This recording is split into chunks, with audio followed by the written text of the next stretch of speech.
Good evening, viewers.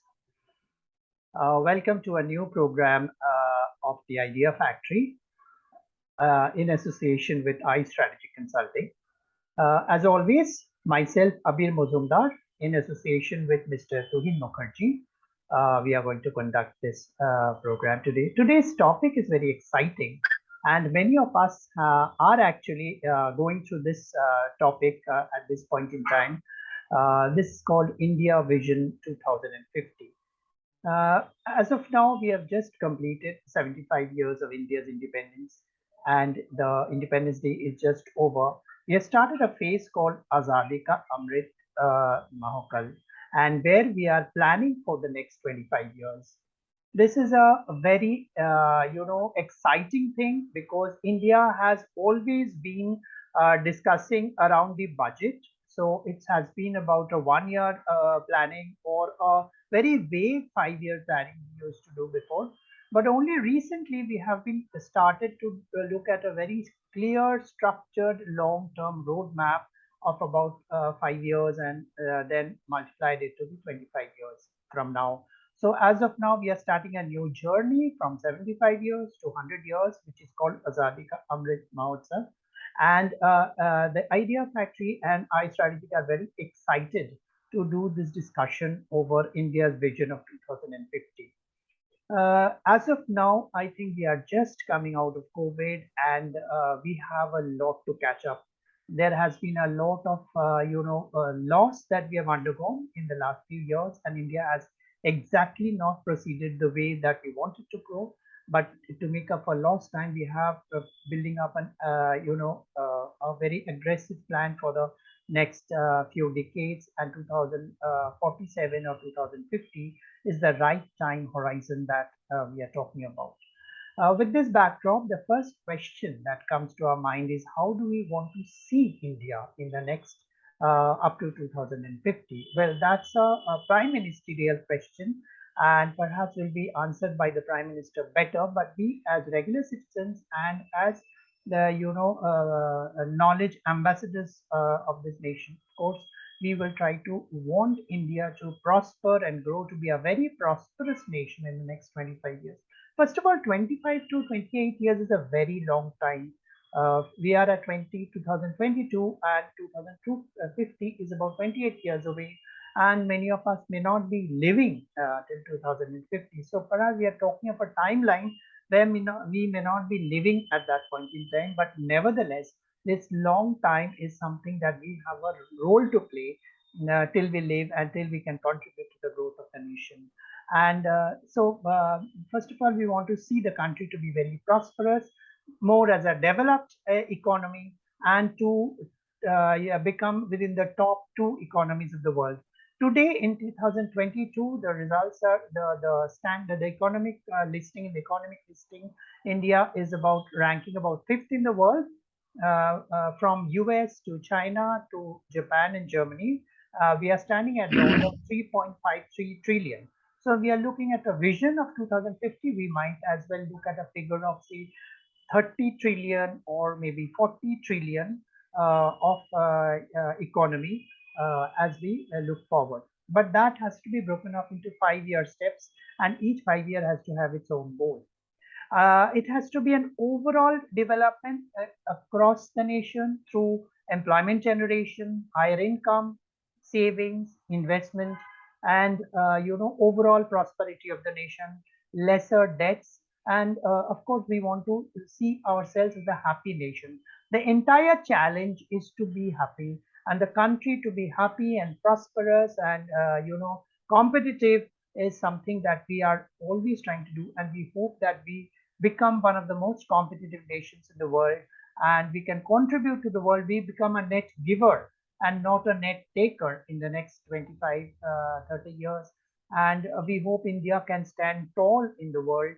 And let's hope that our per capita income increases so many times, maybe about 15 times or so, and everybody is prosperous, and there are jobs around, there are employment opportunities, there are companies around, there are factories, and we are good at certain things, like India becomes known as a net giver of a particular area. So just like Japan is known for its technology, China is known for its manufacturing base. Tomorrow, India also should be able to make its position clear as to we are the hub of this particular top area. And for that, we have to build our competence continuously for the next 2 decades. I think this is at a very top level question at this point in time. My question to Mr. Mukherjee is, Mr. Mukherjee, how do you see the SMEs playing a pivoted role in the years to come till 2050?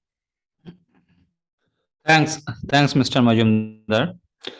So, SME or the small and medium enterprise are the backbone of any economy in the world. It's not only for the India, but also it's the backbone for the every country. So it makes a lots of sense because in India we have more than 6 crore SMEs, more than 6 crore small and medium enterprises.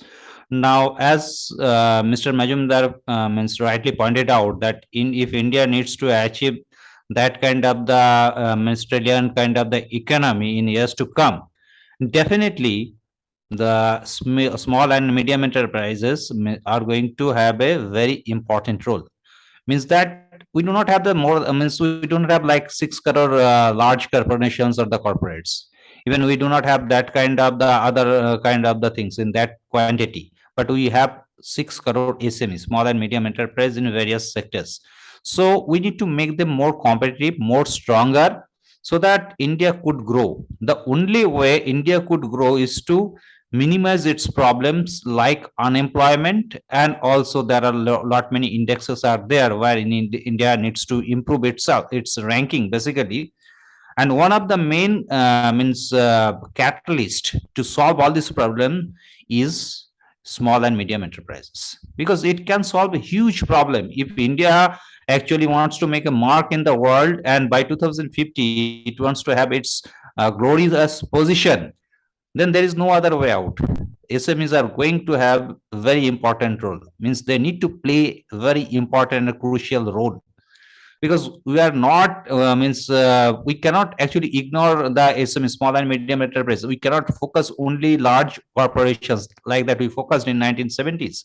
Navaratnas and all that came in that time, and India became some strong. India actually had some good position in industries. Means that time the industrialization started in a little bit way after independence, but now it is not the big organization, it is the small and medium enterprises. It's the time for the SMEs, because they are going to be the backbone of a country. They are going to generate employment, they are going to contribute the major portions in the GDP.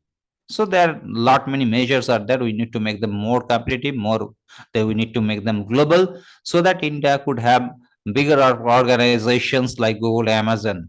This organization also started like SMEs some years back. Now they are becoming the large corporations, or that they are becoming the MNC. So India will have also this kind of the MNCs in the near future. So in a nutshell, that SMEs are the backbone of any economy, and they are going to play very important role in shaping up India's future in years to come. My next question to Mr. Majumdar, that means I would like to ask him that what are the burning problems of Indian SMEs? Because Indian SMEs are suffering some kind of the problem. What are those problems? Right. I think, as you rightly said, that Indian SMEs are actually at the spotlight of the nation because they are the future job generators. But having said that, I think we are in talks or conversations with SMEs for the last 2 to 3 years, and during the entire COVID period. Now that the COVID is over, the SMEs also want to get back on their own feet. And the biggest problem with SMEs is today, to build a robust revenue model, which means that revenue solves a lot of problems. Because if you don't have cash, you can't do a lot of things. You cannot do marketing. You can't recruit the right people. So until and unless you build a robust revenue model, SMEs are not going to grow. And typically, growth and revenues are synonymous, because your revenues will actually solve a lot of problems. People are investing a lot of money to help the SMEs. So there's a lot of funding that has been given to technology players, especially by angel investors, seed investors, and all, which are accelerating the scalability of the small and medium enterprises. But at the same time, let us also remember the customers, the buying products and paying the company. That is the real problem solver, and nothing is more than that. And if you want to do that, you will also have to do your marketing, you have to have your people in place, you have to build a proper structure in place. So it's in the entire 360-degree ecosystem has to be ready for a scale up, and for that you need a lot of cash. So basically, if you are smaller, you are in a on a catch 22 situation, where you are struggling to make both situations meet. And they are looking at a support to build up the revenue model with themselves. Okay, so each SME is doing is trying his own way of reaching out to the customer within the means that he has.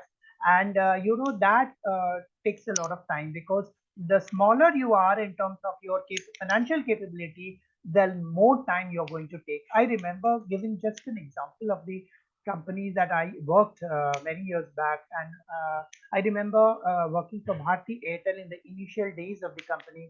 And during that time, Bharti Airtel was a good name, but it was not so big as today.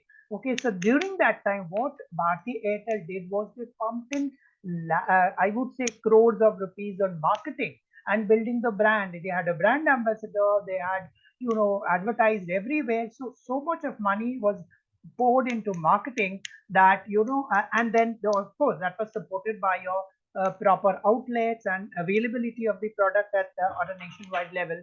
So that, helped them to get more and more customers. So if you ask me, which was earlier, was the customer earlier, or was the company paying, investing money? I would definitely say for Bharti Airtel, company investing the money initially and building up a brand. And today, whatever you're seeing for Bharti Airtel is basically the initial efforts that actually accelerated the movement. Initially, they worked in about 7 or 8 circles. Immediately, they went into 23 circles, and customers were recruited in a nationwide frenzy. And it was a lot of speed around there. Okay, so if I want to, take the learning out of a success story of Bharti Airtel, and even today, Bharti Airtel is a very, very respectable brand, because they are in 20 countries today. I mean, they may be more than 20 countries, and they are doing well in so many countries. And within India, it is within the top few organizations of the country, very well respected, no controversies, and there have been no, elements that have been reported against it. So together, Bharti Airtel is a very good example to, follow. And MSME, if you, but I cannot, equate any MSME to follow Bharti Airtel, because here it is an organization that put in a lot of, pumped in a lot of money and then brought the organization. So for us, for any small organization, even Idea Factory is a small organization, we cannot replicate that. But what we can do is to build the organization brick by brick in the best possible way possible within the means that we have. So in terms of, so today also another important thing that we have to say, because the MSME is in spotlight, there's an entire supporting environment or an ecosystem that has been created, from the government to the investors to the startup chopals, and so many ecosystem that are kind of breeding or incubating the small startups to grow. Today, there's a huge appetite for technology organizations which are technically sound and something innovative. First of all, it has to be very innovative, as we have already tried to say in every discussion, and it has to solve a real life problem which was not solved before. Also, it has to continue its innovation mindset in the days to come. So one innovation and you go to a company is not a very good idea, but continually innovate, continually evolve the organization. So there's a lot of work. While money is one of the aspects, but at the same time, there's a lot of work. There's an ecosystem waiting to help you, and there is a support system. Bigger grants are being given by government, and industry bodies. So depending upon the brilliance of the idea that the SME is doing and put together, I think we are at a very favorable phase of the SME segment in India. So while on one side we are saying that customers, take time to buy, but at the same time we are also saying we are at a favorable space for the MSME India. And if we hold each other's hand, it would be a great time for MSMEs to grow from small to big in a very short period of time. I think this is a very small snapshot of what MSMEs can expect in the days to come. And my next question to Mr. Mukherjee is, Mr. Mukherjee, what measures are needed to make Indian SMEs global? Thank you, Mr. Majumdar. Basically, we have seen, or it is statistically proved that 93% or more than kind of the organization are getting closed within 3 years of its operation. So it's a hardcore fact. So we know that what is happening. We are saying so much thing about the startups, SMEs, but in many cases they are not actually seeing the light of success. So this is basically true. So we need to ensure that there is two things are very important. First is that they should have the proper kind of technical know-how and management capability. Second is the fund. So government needs to ensure this kind of the ecosystem to help the entrepreneurs. I said earlier that in any country, government cannot give the all employment to its people. So there has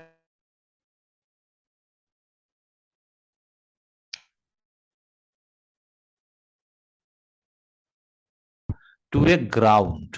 And what are the burning problems? First burning problem is that it is it is not having that kind of the ecosystem, means that technical know-how and managerial capability. And second is that there is a problem of the fund. The fund problem is there always for everyone, but technical know-how and other managerial capabilities are also very important. So those things are not present to guide the basically SME owners, because it is there but it is not, means it is not actually we can say that it is not actually fulfilling its purpose. So the thing is that we have to take it very seriously so that we can make it meaningful and it should serve its purpose, because there are so many bodies or there are so many things are there, they are actually formulating so many strategies to make proper ecosystem, but the thing is that when it comes to the implementation, see, we don't find that kind of the proper implementation, and that is why that Indian SMEs are not becoming globally competitive. Whereas we have seen in the other countries, the organization started as a SME, and within 20 years or 15 years times, means years time, they are becoming global multinational.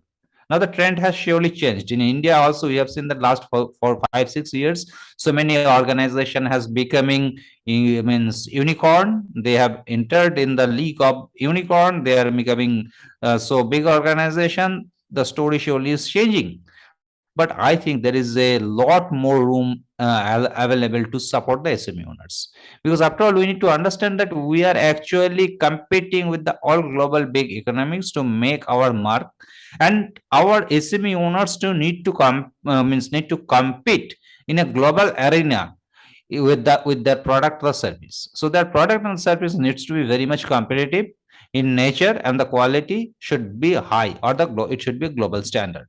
So government needs to ensure that business should get that kind of the guidance to make it a larger organization in the future to come, in near future, basically in near future to come.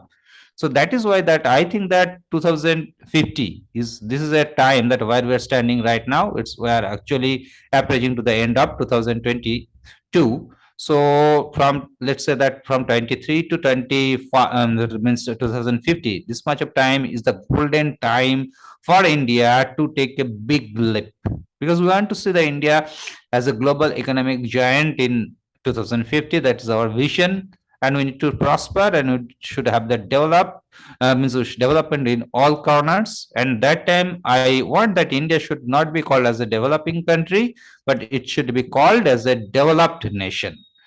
So taking this view, there are a lot many suggestions are available, there are a lot many guidance needs to give to the SME business owner.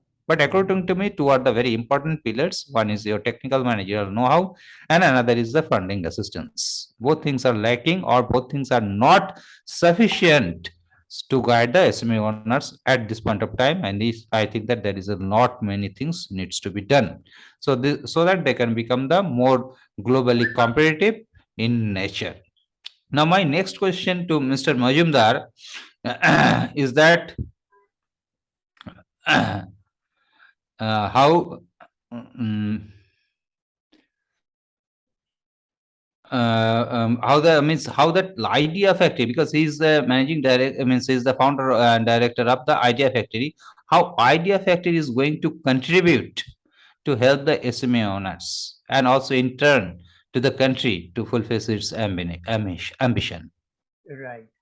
I think, as you have rightly said, that SMEs are they have a long way to go. From where they are today, the SME sector has a long way to go, and for that they need a bit of a hand holding till they can stand on their own feet. Most of the organizations, that's why the ecosystem has been built, and that's why we are giving support and encouragement towards that. And for that, our knowledge services are basically for supporting SMEs to go from level A to level B. So put together, I think the Idea Factory is very, very committed to the development of this SME sector in India. And as just as the nation, the Idea Factory has also drawn up a very long-term plan for the next 25 years till 2050 or 2045, wherein we are committing ourselves to the development of the SMEs of their SME backbone of the nation, and to help them grow from a small organization to bigger global behemoths.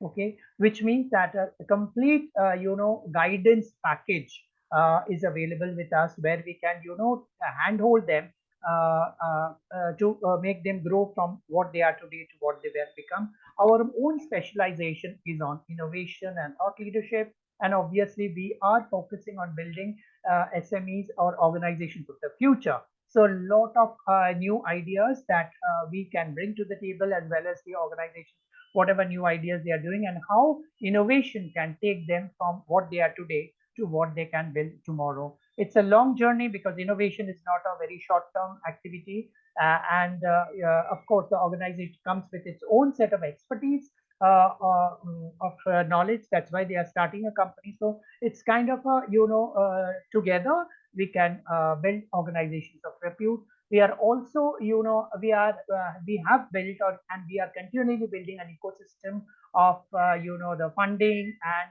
for legal support, and for marketing, and for all the other associated elements. So together it's like a one-step solution for organizations, so that they can look at various aspects, and we come with various programs from time to time, so that organizations can leverage the knowledge that we can offer to them, and also the fine tune or refine the knowledge that they already have, and whether they can reach out to the market. We would also like to support them in increasing their operation model, which means that to get customers and things like that, so that together we grow. Like Idea Factory grows along with the customers.